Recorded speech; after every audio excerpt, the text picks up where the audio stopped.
Saya Cindy Septiani, BP 19010012. Assalamualaikum warahmatullahi wabarakatuh. Perkenalkan, nama saya Ramariati, BP 19010019. Nama saya Ulan Canisa, BP 19010008. Assalamualaikum warahmatullahi wabarakatuh. Perkenalkan, nama saya Fadila Angelina, BP 19010021. Perkenalkan, nama saya Wulan Erodiana Nista, BP 19010016.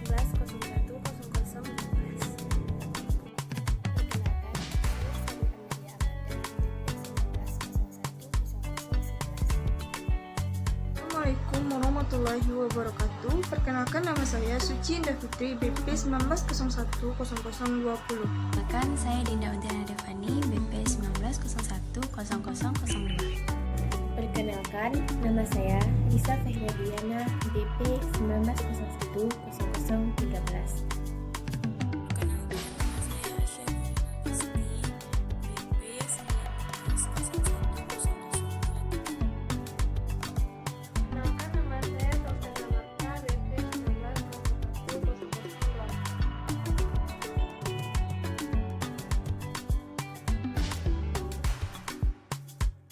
Penyajian laporan akuntansi bank syariah telah diatur dengan Pedoman Standar Akuntansi Keuangan Syariah atau PSAK dan Pedoman Akuntansi Perbankan Syariah Indonesia atau PAPSI. Oleh karena itu, laporan keuangan harus mampu memfasilitasi semua pihak yang terkait dengan bank syariah. Kekurangan perhatian PSAK dan PAPSI dalam masalah syariah juga terdapat dalam hal fungsi laporan keuangan memfasilitasi DPS untuk memeriksa dana non-halal yang diterima oleh bank. Dana non-halal berdasarkan PSAK nomor 59 dan PAPSI digabung dengan dana KOR. Penggabungan dapat menimbulkan persoalan syariah berupa tercampurnya yang hak dan yang batil. Ketiadaan pemisahan akan menyebabkan kurangnya perhatian untuk mengupayakan pengeliminasian dan non-halal di masa yang akan datang. Paradigma transaksi syariah. Transaksi syariah berlandaskan pada paradigma dasar bahwa alam semesta diciptakan oleh Tuhan sebagai amanah dan sarana kebahagiaan hidup bagi seluruh umat manusia untuk mencapai kesejahteraan hakiki secara material dan spiritual. Paradigma dasar ini menekankan setiap aktivitas umat manusia memiliki akuntabilitas dan nilai ilahiyah yang menempatkan perangkat syariah dan akhlak sebagai parameter baik dan buruk, benar dan salah aktivitas usaha. Paradigma ini akan membentuk integritas yang membantu terbentuknya karakter tata kelola yang baik dan disiplin pasar yang baik. Syariah merupakan ketentuan hukum Islam yang mengatur aktivitas umat manusia yang berisi perintah dan larangan, baik yang menyangkut hubungan interaksi vertikal dengan Tuhan maupun interaksi horizontal dengan sesama makhluk. Prinsip syariah yang berlaku umum dalam kegiatan muamalah mengikat secara hukum bagi semua pelaku dan stakeholder perbankan yang melakukan transaksi syariah. Akhlak merupakan norma dan etika yang berisi nilai-nilai moral dalam interaksi sesama makhluk agar hubungan tersebut menjadi saling menguntungkan, sinergis, dan harmonis.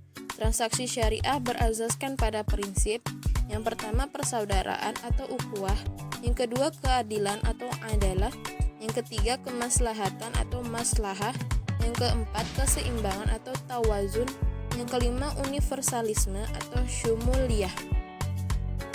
Karakteristik transaksi syariah.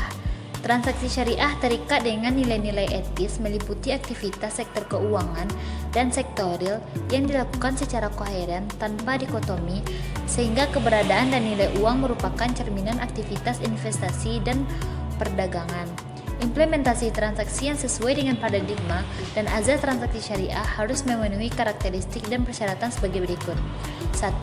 Transaksi hanya dilakukan berdasarkan prinsip saling paham dan saling ridho. 2. Prinsip kebebasan bertransaksi diakui sepanjang objeknya halal dan tidak thayyib. 3. Uang hanya berfungsi sebagai alat tukar dan satuan pengukur nilai, bukan sebagai komoditas. 4. tidak mengandung unsur riba. 5. Tidak mengandung unsur masyir. 6. Tidak mengandung unsur kezaliman. 7. Tidak mengandung unsur gharor. Yang ke-8 tidak mengandung unsur haram.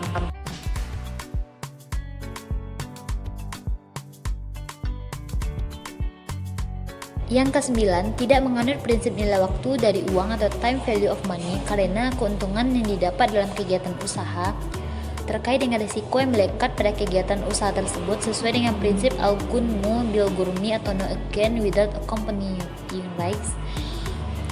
Yang ke-10, transaksi dilakukan berdasarkan suatu perjanjian yang jelas dan benar serta untuk keuntungan semua pihak tanpa merugikan pihak lain, sehingga tidak diperkenankan menggunakan standar ganda harga untuk satu akad serta tidak menggunakan dua transaksi bersamaan yang berkaitan atau ta'aluk dalam satu akad. Yang ke-11, tidak ada distorsi harga melalui rekayasa permintaan atau najasi maupun melalui rekayasa penawaran atau ihtikar. Yang ke-12, tidak mengandung unsur kolusi dengan suap menyuap atau riswah. Selanjutnya adalah prinsip-prinsip akuntansi. Pelaporan keuangan adalah struktur dan proses akuntansi yang menggambarkan bagaimana informasi keuangan disediakan dan dilaporkan untuk mencapai tujuan ekonomi dan sosial negara. Struktur akuntansi melukiskan unsur-unsur yang terlibat dalam dan terpengaruh oleh penentuan atau penyediaan informasi keuangan dan saling berhubungan antara unsur-unsur tersebut. Pihak yang terlibat meliputi pelaku dan institusi, misalnya penyusun standar, profesi, pemerintah, badan pembina pasar modal, perusahaan sebagai entitas, analisis, manajer, akuntan publik, dan pemakai laporan. Sedangkan sarana-sarana yang membentuk struktur akuntansi meliputi peraturan pemerintah, standar akuntansi, laporan keuangan, dan konvensi pelaporan. Pengertian proses akuntansi dalam pelaporan keuangan adalah mekanisme tentang bagaimana pihak-pihak dan sarana-sarana pelaporan bekerja dan saling berinteraksi sehingga dihasilkan informasi keuangan yang diwujudkan dalam bentuk laporan atau statement keuangan, termasuk mekanisme untuk menentukan kewajaran statement keuangan. Standar akuntansi sebagai acuan penyusunan laporan keuangan yang berlaku di suatu negara akan berbeda dengan standar akuntansi di negara lain. Perbedaan ini dipengaruhi oleh kondisi lingkungan, hukum, sosial, politik, dan ekonomi di tiap-tiap negara. Akuntansi berfungsi sebagai penyedia data guna penyusunan laporan keuangan dengan syarat data tersebut harus objektif dan informatif bagi kepentingan berbagai pihak yang terkait dengan perusahaan. Agar dapat memenuhi fungsinya diperlukan seperangkat prinsip dan konsep akuntansi dalam pencatatan data dan penyusunan laporan keuangan. Prinsip tersebut adalah yang pertama, konsep kesatuan usaha. Konsep ini menyatakan bahwa pencatatan kegiatan perusahaan itu harus dipisahkan dari kegiatan pemiliknya atau rumah tangga pemiliknya. Yang kedua, konsep kelangsungan hidup. Perusahaan didirikan tidak untuk sementara waktu, tetapi diharapkan berjalan terus sepanjang waktu. Azas bahwa hidup sepanjang waktu akan mempengaruhi metode penilaian. Yang kedua, konsep kelangsungan hidup. Perusahaan didirikan tidak untuk sementara waktu, tetapi diharapkan berjalan terus sepanjang waktu. Azas bahwa hidup sepanjang waktu akan mempengaruhi metode penilaian. Yang ketiga, konsep harga pokok. Sehubungan dengan konsep kedua tersebut di atas, data akuntansi akan dicatat menurut harga perolehan pada waktu peristiwa itu terjadi. Yang keempat, konsep kesatuan pengukuran. Pencatatan data akuntansi digunakan satuan ukuran uang rupiah. Fluktuasi nilai uang dianggap tidak ada pengaruhnya terhadap jumlah-jumlah yang ditunjukkan dalam laporan keuangan perusahaan. Yang kelima, konsep periode waktu. Oleh karena aktivitas perusahaan berjalan sepanjang waktu, proses penyajian kondisi keuangan dan hasil operasi perusahaan perlu dipecah dalam periode-periode tertentu. Yang keenam, konsep objektivitas. Untuk keperluan pencatatan akuntansi dibutuhkan dukungan bukti-bukti transaksi yang bersifat objektivitas dan dapat diuji kebenarannya. Yang ketujuh, konsep keterbukaan. Semua fakta-fakta perlu diungkapkan secara terbuka supaya pelaporan kondisi keuangan dan hasil usaha perusahaan sedapat mungkin bersifat informatif dan memberi arti tidak menyesatkan bagi pihak-pihak yang berkepentingan. Yang kedelapan, konsep konsistensi. Di dalam akuntansi terdapat beberapa metode yang dapat dipergunakan, misalnya dalam hal penilaian persediaan, menentukan besarnya penyusutan, menaksir kerugian piutang yang tak tertagih. Akuntansi harus memilih salah satu metode yang paling sesuai dengan kebutuhan. Yang terakhir, konsep konservatisme. Umumnya, konservatisme diartikan sebagai mencatat aset dengan harga yang lebih rendah dari harga perolehannya atau mencatat utang dengan nilai yang lebih tinggi. Dalam PSAK 101 disebutkan bahwa laporan keuangan adalah suatu penyajian terstruktur dari posisi keuangan dan kinerja keuangan suatu entitas syariah. Tujuan laporan keuangan adalah untuk memberikan informasi mengenai posisi keuangan, kinerja keuangan, dan arus kas entitas syariah yang bermanfaat bagi sebagian besar pengguna laporan keuangan dalam membuat keputusan ekonomi. Laporan keuangan juga menunjukkan hasil pertanggungjawaban manajemen atas penggunaan sumber daya yang dipercayakan pada mereka. Dalam rangkaian pencapaian tujuan tersebut, suatu laporan keuangan menyajikan informasi mengenai entitas syariah yang meliputi aset, kewajiban, dana syirka temporer, ekuitas, pendapatan dan beban termasuk keuntungan dan kerugian, arus kas, dana zakat, dan dana kebajikan. Tujuan laporan keuangan dalam akuntansi syariah. Tujuan laporan keuangan adalah menyediakan informasi yang menyangkut posisi keuangan, kinerja, serta perubahan posisi keuangan suatu perbankan syariah yang bermanfaat bagi sejumlah besar pemakai dalam pengambilan keputusan ekonomi. Di samping itu, tujuan lainnya adalah meningkatkan kepatuhan terhadap prinsip syariah dalam semua transaksi dan kegiatan usaha. Yang kedua, informasi kepatuhan perbankan syariah terhadap prinsip syariah, serta informasi aset, kewajiban, pendapatan, dan beban yang tidak sesuai dengan prinsip syariah bila ada dan bagaimana perolehan dan penggunaannya. 3. Informasi untuk membantu mengevaluasi pemenuhan tanggung jawab perbankan syariah terhadap amanah dalam mengamankan dana investasinya pada tingkat keuntungan yang layak. 4. Informasi mengenai tingkat keuntungan investasi yang diperoleh penanaman modal dan pemilik dana syirkah temporer, dan informasi mengenai pemenuhan kewajiban fungsi sosial perbankan syariah termasuk pengelolaan dan penyaluran zakat, infak, sedekah, dan wakaf. F. Tujuan laporan keuangan dalam akuntansi konvensional. Tujuan laporan keuangan adalah menyediakan informasi yang menyangkut posisi keuangan, kinerja, serta perubahan posisi keuangan suatu perusahaan yang bermanfaat bagi sejumlah besar pemakai dalam pengambilan keputusan ekonomi. Laporan keuangan yang disusun untuk tujuan ini memenuhi kebutuhan bersama sebagai besar pemakai. Namun demikian, laporan keuangan tidak menyediakan semua informasi yang mungkin dibutuhkan dalam pengambilan keputusan ekonomi karena secara umum menggambarkan pengaruh keuangan dari kejadian di masa lalu dan diwajibkan untuk menyediakan informasi non-keuangan. Laporan keuangan juga menunjukkan apa yang telah dilakukan manajemen atau penanggung-jawaban manajemen atas sumber daya yang dipercayakan kepadanya. Pemakai yang ingin menilai apa yang telah dilakukan atau pertanggungjawaban manajemen berbuat demikian agar mereka dapat membuat keputusan ekonomi. Keputusan ini mencakup misalnya keputusan untuk menahan atau menjual investasi. Poin G. Keterbatasan laporan keuangan. Keterbatasan laporan keuangan ada 4. Yang pertama, laporan keuangan yang dibuat secara periodik pada dasarnya merupakan interim report atau laporan yang dibuat antara waktu tertentu yang sifatnya sementara dan bukan merupakan laporan yang final. Yang kedua, laporan keuangan menunjukkan angka dalam rupiah yang kelihatannya bersifat pasti dan tepat, tetapi sebenarnya dasar penyusunannya dengan standar nilai yang mungkin berbeda atau berubah-ubah. Yang ketiga, laporan keuangan disusun berdasarkan hasil pencatatan transaksi keuangan atau nilai rupiah dari berbagai waktu atau tanggal yang lalu, di mana daya beli uang tersebut semakin menurun dibandingkan dengan tahun-tahun sebelumnya, sehingga kenaikan volume penjualan yang dinyatakan dalam rupiah belum tentu menunjukkan atau mencerminkan unit yang dijual semakin besar. Mungkin kenaikan itu disebabkan naiknya harga jual barang tersebut yang mungkin juga diikuti tingkat kenaikan harga.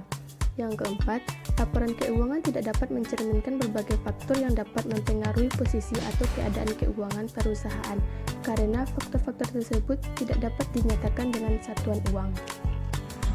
Asumsi dasar. Laporan keuangan disusun atas dasar akrual. Laporan keuangan yang disusun atas dasar akrual memberikan informasi kepada pemakai tidak hanya transaksi masa lalu yang melibatkan penerimaan dan pembayaran kas, tetapi juga kewajiban pembayaran kas masa depan. Prinsip pembagian hasil usaha berdasarkan bagi hasil pendapatan atau hasil yang dimaksud adalah keuntungan bruto. Penyusunan atau pencatatan laporan keuangan yang disusun berdasarkan akrual basis dinyatakan juga dalam Fatwa DSN nomor 14 tahun 2000 yang menyatakan bahwa yang pertama, pada prinsipnya LKS boleh menggunakan sistem akrual basis maupun cash basis dalam pencatatan administrasi keuangan. 2. Dilihat dari segi kemaslahatan al-hasyab di dalam pencatatan sebaiknya digunakan sistem akrual basis, akan tetapi dalam distribusi hasil usaha hendaknya ditentukan atas dasar penerimaan yang benar-benar terjadi atau cash basis. Ketiga, penetapan sistem yang harus dipilih harus disepakati dalam akad. Karakteristik kualitatif laporan keuangan merupakan ciri khas yang membuat informasi dalam laporan keuangan berguna bagi pemakai. Terdapat 4 karakteristik kualitatif pokok, yaitu dapat dipahami, relevan, keandalan, dan dapat diperbandingkan. 1. Laporan dapat dipahami. Kualitas penting informasi yang ditampung dalam laporan keuangan adalah kemudahannya untuk segera dapat dipahami oleh pemakai. Pemakai diasumsikan memiliki pengetahuan yang memadai tentang aktivitas ekonomi dan bisnis, akuntansi, serta kemauan untuk mempelajari informasi dengan ketekunan yang wajar. 2. Laporan relevan. Informasi harus relevan untuk memenuhi kebutuhan pemakai dalam proses pengambilan keputusan. Informasi yang relevan dapat mempengaruhi keputusan ekonomi pemakai dengan membantu mereka mengevaluasi peristiwa masa lalu, masa kini, atau masa depan, menegaskan, mengoreksi hasil evaluasi di masa lalu. Relevansi informasi dipengaruhi oleh hakikat dan materialitasnya. Misalnya, pelaporan suatu segmen baru dapat mempengaruhi penilaian risiko dan peluang yang dihadapi perbankan syariah tanpa mempertimbangkan materialitas dari hasil yang dicapai segmen baru tersebut dalam periode pelaporan. 3. Laporan harus andal. Informasi memiliki kualitas andal jika bebas dari pengertian menyesatkan, kesalahan material, dan dapat diandalkan pemakainya sebagai penyajian yang tulus atau jujur dari yang seharusnya. Misalnya, jika keabsahan dan jumlah tuntutan atas kerugian dalam suatu tindakan hukum masih dipersengketakan, mungkin tidak tepat bagi entitas syariah untuk mengakui jumlah seluruh tuntutan tersebut di dalam neraca, meskipun mungkin tepat untuk mengungkapkan jumlah serta keadaan dari tuntutan tersebut. 4. Laporan dapat dibandingkan. Pemakai harus dapat memperbandingkan laporan keuangan entitas syariah antar periode untuk mengidentifikasi kecenderungan posisi dan kinerja keuangan, mengevaluasi posisi keuangan, kinerja serta perubahan posisi keuangan secara relatif. Pengukuran dan penyajian dampak keuangan dari transaksi dan peristiwa lain yang serupa harus dilakukan secara konsisten untuk entitas syariah tersebut, antara periode entitas syariah yang sama untuk entitas syariah yang berbeda maupun dengan entitas lain. Unsur-unsur laporan keuangan dalam akuntansi konvensional. Laporan keuangan menggambarkan dampak keuangan dari transaksi dan peristiwa lain yang diklasifikasikan dalam beberapa kelompok besar menurut karakteristik ekonominya. Kelompok besar tersebut merupakan laporan keuangan. Unsur yang berkaitan secara langsung dengan pengukuran posisi keuangan adalah aktiva, kewajiban, dan ekuitas. Unsur yang berkaitan dengan pengukuran kinerja dalam laporan laba rugi adalah penghasilan dan beban. Laporan perubahan posisi keuangan mencerminkan berbagai unsur laporan laba rugi dan perubahan dalam unsur neraca. Oleh karena itu, kerangka dasar ini tidak mengidentifikasi unsur laporan perubahan posisi keuangan secara khusus. Penyajian berbagai unsur di dalam neraca dan laporan laba rugi memerlukan proses subklasifikasi. Misalnya, aktiva dan kewajiban dapat diklasifikasikan menurut hakikat atau fungsinya dalam bisnis perusahaan dengan maksud untuk menyajikan informasi dengan cara yang paling berguna bagi pemakai untuk tujuan pengambilan keputusan ekonomi. J. Unsur-unsur laporan keuangan dalam akuntansi syariah. Sesuai karakteristik, maka laporan entitas syariah antara lain meliputi 1. Komponen laporan keuangan yang mencerminkan kegiatan komersial. A. Laporan posisi keuangan. B. Laporan laba rugi. C. Laporan arus kas. Dan D. Laporan perubahan ekuitas. 2. Komponen laporan keuangan yang mencerminkan kegiatan sosial. A. Laporan sumber dan penggunaan dana zakat, dan B. Laporan sumber dan penggunaan dana kebajikan. 3. Komponen laporan keuangan lainnya yang mencerminkan kegiatan dan tanggung jawab khusus entitas syariah tersebut. Unsur yang berkaitan secara langsung dengan pengukuran posisi keuangan adalah aset, kewajiban, dana syariah temporer, dan ekuitas. Pos-pos ini didefinisikan sebagai berikut. 1. Aset adalah sumber daya yang dikuasai oleh entitas syariah sebagai akibat dari peristiwa masa lalu dan dari mana manfaat ekonomi di masa depan diharapkan akan diperoleh entitas syariah. Kedua, kewajiban merupakan hutang entitas syariah maka kini yang timbul dari peristiwa masa lalu. Penyelesaiannya diharapkan mengakibatkan arus keluar dari entitas sumber daya syariah yang mengandung manfaat ekonomi. Ketiga, dana syariah kontemporer adalah dana yang diterima sebagai investasi dengan jangka waktu tertentu dari individu dan pihak lainnya, di mana entitas syariah mempunyai hak untuk mengelola dan menginvestasikan dana tersebut dengan pembagian hasil investasi berdasarkan kesepakatan. Keempat, ekuitas adalah hak residu atas aset entitas syariah setelah dikurangi semua kewajiban dan dana syariah temporer. L. Pengakuan unsur laporan keuangan dalam akuntansi syariah. Pengakuan merupakan proses pembentukan satu pos yang memenuhi definisi unsur serta kriteria pengakuan yang dikemukakan dalam paragraf 110 dalam neraca atau laporan laba rugi. Dalam paragraf 110, pos yang memenuhi definisi suatu unsur harus diakui kalau yang pertama ada kemungkinan bahwa manfaat ekonomi yang berkaitan dengan pos tersebut akan mengalir dari atau ke dalam entitas syariah. Yang kedua, pos tersebut mempunyai nilai atau biaya yang dapat diukur dengan andal. Dalam melengkaji apakah suatu pos memenuhi kriteria ini dan karena memenuhi syarat untuk diakui dalam laporan laba rugi. Dalam kriteria pengakuan penghasilan, konsep probabilitas digunakan dalam pengertian derajat ketidakpastian bahwa manfaat ekonomi masa depan yang berkaitan dengan pos tersebut akan mengalir dari atau ke dalam entitas syariah. Konsep tersebut dimaksud untuk menghadapi ketidakpastian lingkungan operasi entitas syariah. Kriteria pengakuan satu pos yang kedua adalah ada tidaknya biaya atau nilai yang dapat diukur dengan tingkat keandalan tertentu. Variabel seperti yang dibahas pada paragraf 52 sampai dengan paragraf 59 kerangka dasar. Kasus biaya atau nilai harus diestimati.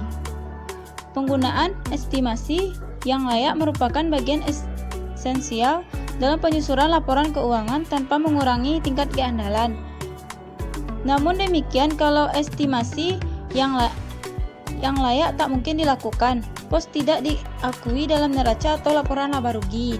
Misalnya, hasil yang diharapkan dari suatu tuntutan hukum dapat memenuhi definisi baik aset dan penghasilan maupun kriteria probabilitas untuk dapat diakui. Namun demikian, kalau tidak mungkin diukur dengan tingkat keandalan tertentu, tuntutan tersebut tidak dapat diakui sebagai aset atau sebagai penghasilan. Namun demikian, eksistensi tuntutan harus diungkapkan dalam catatan materi penjelasan atau skedul tambahan. Perdebatan para pemikir akuntansi mengenai kerangka akuntansi. Yang pertama adalah entitas unit akuntansi.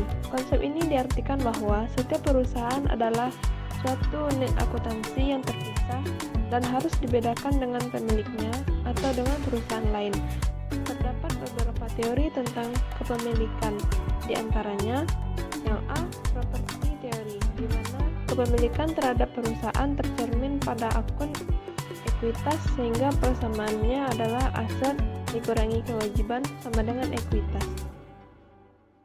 Yang B, entitas teori, di mana pemilik hanya memiliki hak atas sebagian dari kepemilikan perusahaan karena pemilik adalah hanya salah satu yang berhak atas perusahaan, sehingga persamaannya adalah aset sama dengan kewajiban sama dengan ekuitas. Yang kedua adalah kegiatan usaha yang berkelanjutan, Konsep berkelanjutan ini dijelaskan mengasumsikan bahwa perusahaan akan terus berjalan di masa yang akan datang. Konsep ini juga banyak dikritisasi oleh pemikir akuntansi, termasuk pemikir akuntansi Islam.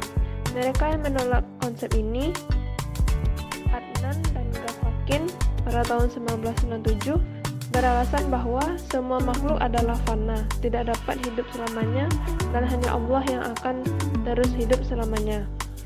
Pendapat ini ditolak oleh mereka yang mendukung dengan mengatakan bahwa Islam sangat mendukung orang yang bekerja keras dan menabung untuk mengantisipasi hari di masa depan sebagaimana dalam Quran surat 57 ayat 7 dan Al-Hadis itu Allah menyayangi orang yang mencari nafkah yang baik dan menafkahkan secara sederhana serta menabung sisanya untuk persiapan pada hari ia membutuhkan dan pada hari akhirnya. Hadis riwayat Bukhari. Yang ketiga adalah periodisasi. Menurut konsep ini, adanya perubahan atas kekayaan perusahaan pada laporan keuangan harus dijelaskan secara periodik. Konsep ini berhubungan dengan konsep kegiatan usaha yang berkelanjutan. Konsep ini diterima oleh AOIV dan para pemikir Islam. Yang keempat adalah satuan mata uang. Pemikir akuntansi dan ulama fikih berbeda pendapat tentang konsep ini.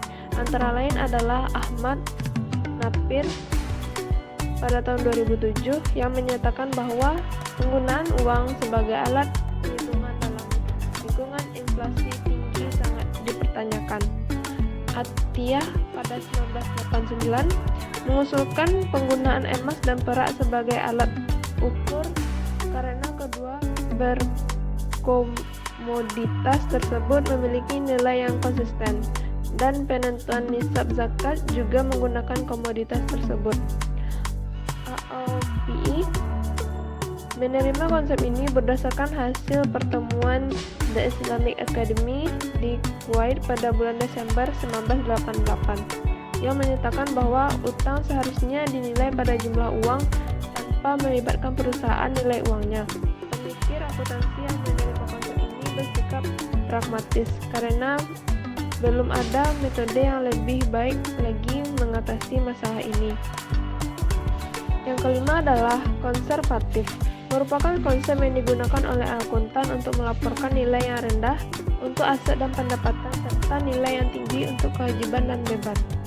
Hal ini memiliki dampak bahwa untuk transaksi yang berpengaruh terhadap kewajiban dan beban akan diakui dengan cepat, sedangkan untuk aset dan pendapatan sebaliknya.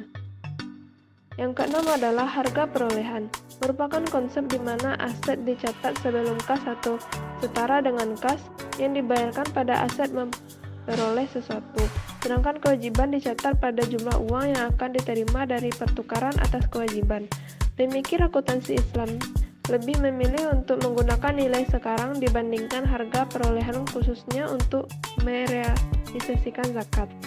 Yang ketujuh adalah penandingan antara pendapatan dan beban, merupakan konsep di mana pendapatan diakui pada suatu periode tertentu sesuai prinsip pengakuan pendapatan secara bersamaan dengan pengakuan beban.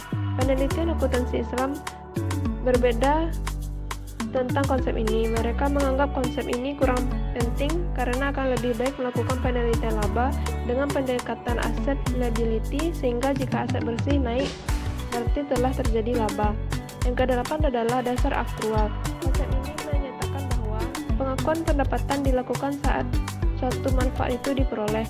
Konsep ini diterima oleh AOPI, sedangkan para pemikir yang lain mengatakan bahwa konsep ini tidak dapat digunakan sebagai cara menghitung zakat, mengingat zakat harus dibayar berdasarkan kekayaan yang telah diterima manfaatnya, dan juga bagi hasil atas mudharabah didasarkan atas keuntungan kas yang diterima. Yang kesembilan adalah pengungkapan penuh. Konsep ini mengharuskan pengungkapan informasi sesuai dengan kebutuhan informasi dari mayoritas pembaca laporan keuangan. Konsep ini diterima oleh para pemikir akuntansi Islam karena Islam sangat mengutamakan prinsip keadilan termasuk keadilan dalam memperoleh informasi. AAUVI tidak menjelaskan konsep ini pada bagian tujuan dan konsep akuntansi untuk lembaga keuangan syariah. Yang ke-10, substansi menggulungi bentuk. Konsep ini mengatakan bahwa hakikat dari suatu transaksi lebih penting dari bentuk hukum transaksi itu sendiri. Penerapan substansi mengungguli bentuk pada akuntansi konvensional adalah capital leasing. Ketentuan syariah tidak mengenal konsep ini, mengingat seluruh transaksi didasarkan atas akad dan akad tersebut akan selalu sama antara bunyi akad dalam bentuk hukum dengan substansi dari akad itu sendiri, karena Islam melarang transaksi yang kurang jelas. AAUVI sendiri tidak menjelaskan tentang konsep ini. Sekian, terima kasih. Assalamualaikum warahmatullahi wabarakatuh. Akuntansi syariah. Ajaran normatif agama sejak awal keberadaan Islam telah memberikan persuasi normatif bagi para pemeluknya untuk melakukan pencatatan atas segala transaksi dengan benar sebagaimana yang difirmankan oleh Allah dalam Al-Quran. Al-Quran Surat Al-Baqarah ayat 282 yang berbunyi, "Hai orang-orang yang beriman, apabila kamu bermuamalah secara tidak tunai untuk waktu yang ditentukan, hendaklah kamu menulisnya. Yang hendaklah seseorang penulis di antara kamu menuliskannya dengan benar dan janganlah menulisnya dengan enggan." Ayat inilah yang sebetulnya memberikan dorongan kuat para muslim untuk menggunakan akuntansi dalam setiap bisnis dan transaksi yang dilakukannya. Di samping itu juga ada ayat-ayat lain yang sangat kondusif bagi mereka untuk melakukan pencatatan, yaitu ayat-ayat tentang kewajiban membayar zakat. Ayat-ayat tersebut antara lainnya Quran Surat At-Taubah ayat 103. Ayat-ayat tersebut sangat berpengaruh terhadap cara berbisnis dan berperilaku umat manusia dalam dunia nyata.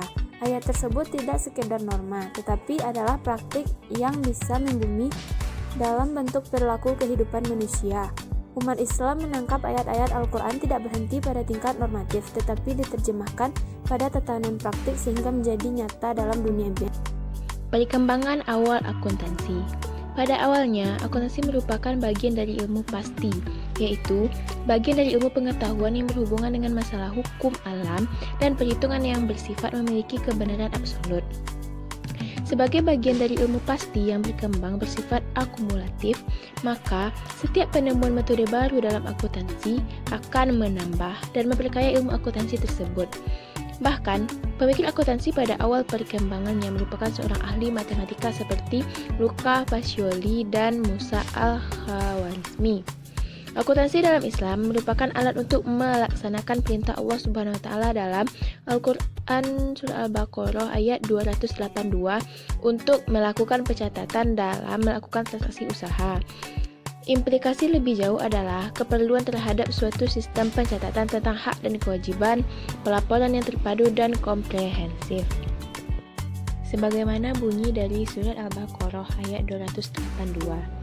Bismillahirrahmanirrahim.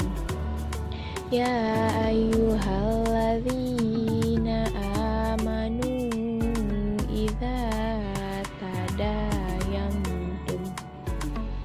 idza tadayantum bidainin illa ajalin musamman faktubuh wal yaktub bainakum katibun bal adli walaya bakatibum ayyaktubu kama allamahullahu falyaktub wal yamlililladzi alaihil haqqu wal yattaqillahu rabbuhu wala yabghus minhu syai'an. Yang artinya, hai orang-orang yang beriman, apabila kamu bermuamalah tidak secara tunai untuk waktu yang ditentukan, hendaklah kamu menulisnya, dan hendaklah seorang penulis di antara kamu menuliskannya dengan benar, dan janganlah penulis enggan menuliskannya sebagaimana Allah mengajarkannya. Maka hendaklah ia menulis, dan hendaklah orang yang berhutang itu mengiklankan apa yang akan ditulis itu, dan hendaklah ia bertakwa kepada Allah Tuhannya. Dan janganlah ia mengurangi sedikit pun daripada hutangnya. Akuntansi yang kita kenal sekarang diklaim berkembang dari peradaban Islam Barat. Padahal, apabila dilihat secara mendalam dari proses lahir dan pengembangannya, terlihat jelas pengaruh keadaan masyarakat atau peradaban sebelumnya baik Yunani maupun Arab Islam. Akuntansi merupakan salah satu profesi tertua di dunia dari sejak zaman prasejarah. Keluarga memiliki perhitungan tersendiri untuk mencatat makanan dan pakaian yang harus mereka persiapkan dan mereka gunakan pada saat musim dingin. Konsep dasar menurut Accounting and Auditing Organizer for Islamic Financial Institution dan pemikiran Islam. Manfaat dengan ditentukannya tujuan akuntansi keuangan untuk lembaga keuangan syariah menurut AAO IFI yaitu sebagai berikut. Dapat digunakan sebagai panduan bagi Dewan Standar untuk menghasilkan standar yang konsisten. Tujuan akan membantu bank dan lembaga keuangan syariah untuk memilih berbagai alternatif metode akuntansi pada saat standar akuntansi belum mengatur. Tujuannya akan membantu untuk membantu manajemen dalam membuat pertimbangan pada saat akan menyusun laporan keuangan. Tujuan jika diungkapkan dengan baik akan meningkatkan kepercayaan pengguna serta meningkatkan pemahaman informasi akuntansi sehingga akhirnya akan meningkatkan kepercayaan atas lembaga keuangan syariah. Penetapan tujuan yang mendukung penyusunan standar akuntansi yang konsisten ini seharusnya dapat meningkatkan kepercayaan pengguna laporan keuangan.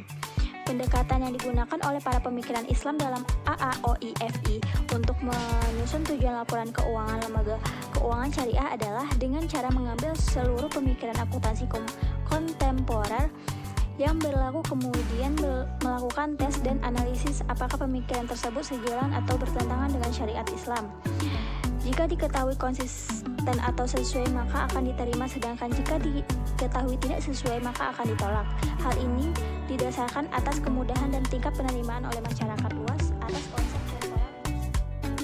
Tujuan akuntansi keuangan yang pertama untuk menemukan hak dan kewajiban dari pihak yang terlibat dengan lembaga keuangan syariah tersebut, termasuk hak dan kewajiban dari transaksi yang belum selesai terkait dengan penerapan kewajaran dan ketaatan atas prinsip dan etika syariat Islam.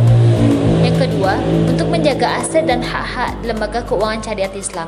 Yang ketiga, untuk meningkatkan kemampuan manajerial dan produktivitas dari lembaga keuangan syariah.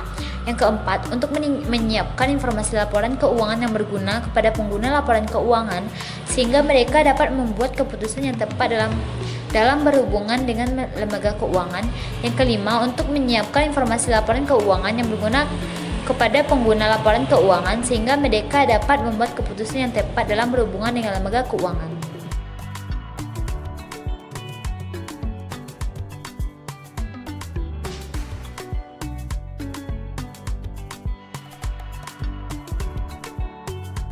Tujuan laporan keuangan kepada pengguna informasi luar. Yang pertama, memberikan informasi tentang kepatuhan lembaga keuangan syariah terhadap syariah Islam, termasuk informasi tentang pemisahan antara pendapatan dan pengeluaran yang boleh dan tidak menurut syariat Islam. Yang kedua, memberikan informasi tentang sumber daya ekonomi dan kewajiban lembaga keuangan syariah. Yang ketiga, memberikan informasi kepada pihak yang terkait dengan penerimaan dan penyaluran zakat pada lembaga keuangan syariah. Yang keempat, memberikan informasi untuk mengestimasi arus kas yang dapat direalisasikan, waktu realisasi dan risiko yang mungkin timbul dari transaksi dengan lembaga keuangan syariah. Yang kelima, memberikan informasi agar pengguna laporan keuangan dapat menilai dan mengevaluasi lembaga keuangan syariah apakah telah menjaga dana serta melakukan investasi dengan tepat, termasuk memperoleh imbal hasil dan memuaskan, memberikan informasi tentang pelaksanaan tanggung jawab sosial. Selanjutnya, syarat kualitatif laporan keuangan menurut AAOIFI. Yang pertama, relevan. Syarat ini berhubungan dengan proses pengambilan keputusan sebagai alasan utama disusunnya laporan keuangan. Yang kedua, dapat diandalkan. Syarat ini berhubungan dengan tingkat keandalan informasi yang dihasilkan. Dalam syarat harus memiliki penyajian yang wajar, objektif, dan netral, sesuai dengan perintah Allah pada surat Al-Maidah ayat 8, yang artinya, hai orang-orang yang beriman, hendaklah kamu jadi orang-orang yang selalu menegakkan kebenaran karena Allah, menjadi saksi dengan keadilan, dan janganlah sekali-kali kebencianmu terhadap sesuatu kaum mendorong kamu untuk berlaku tidak adil. Berlaku adillah, karena adil itu lebih dekat kepada takwa, dan bertakwalah kepada Allah. Sesungguhnya Allah Maha mengetahui apa yang kamu kerjakan. Yang ketiga, dapat dibandingkan. Informasi keuangan dapat dibandingkan antara lembaga keuangan syariah dan di antara dua periode akuntansi yang berbeda bagi lembaga keuangan yang sama. Yang keempat, konsisten. Metode yang digunakan untuk perhitungan dan pengungkapan akuntansi yang sama untuk dua periode penyajian laporan keuangan. Yang kelima, dapat dimengerti. Informasi yang disajikan dapat dimengerti dengan mudah bagi rata-rata pengguna laporan keuangan. Selanjutnya adalah perdebatan para pemikir akuntansi mengenai kerangka akuntansi. Yang pertama, entitas unit akuntansi. Konsep ini diartikan bahwa setiap perusahaan adalah suatu unit akuntansi yang terpisah dan harus dibedakan dengan pemiliknya atau dengan perusahaan lain. Terdapat beberapa teori tentang kepemilikan, di antaranya yang pertama proprietary theory, di mana kepemilikan terhadap perusahaan tercermin pada akun ekuitas, sehingga persamaan aset dikurang kewajiban sama dengan ekuitas. Yang kedua, entity theory, di mana pemilik hanya memiliki hak atas sebagian dari kepemilikan perusahaan, karena pemilik adalah hanya salah satu yang berhak atas perusahaan, sehingga persamaannya adalah aset sama dengan kewajiban ditambah ekuitas. Yang kedua adalah kegiatan usaha yang berkelanjutan. Konsep berkelanjutan ini dijelaskan mengasumsikan bahwa perusahaan akan terus lanjut. Konsep ini memegang peranan yang besar dalam standar akuntansi serta penyusunan laporan keuangan, karena konsep ini akan berhubungan dengan konsep harga perolehan dan penilaian aset tetap. Yang ketiga adalah satuan mata uang. Proses perhitungan dan komunikasi aktivitas dalam perusahaan hanya mencatat yang dapat dihitung dengan satuan mata uang dan secara implikit mengasumsikan bahwa daya beli mata uang tersebut adalah stabil. Dan yang terakhir, dasar akrual. Konsep ini mengatakan bahwa pengakuan pendapatan dilakukan saat suatu manfaat itu diperoleh, bukan pada saat kas diterima. Hal yang sama terjadi untuk beban, yaitu beban diakui pada saat manfaat diterima dan bukan pada saat dibayar.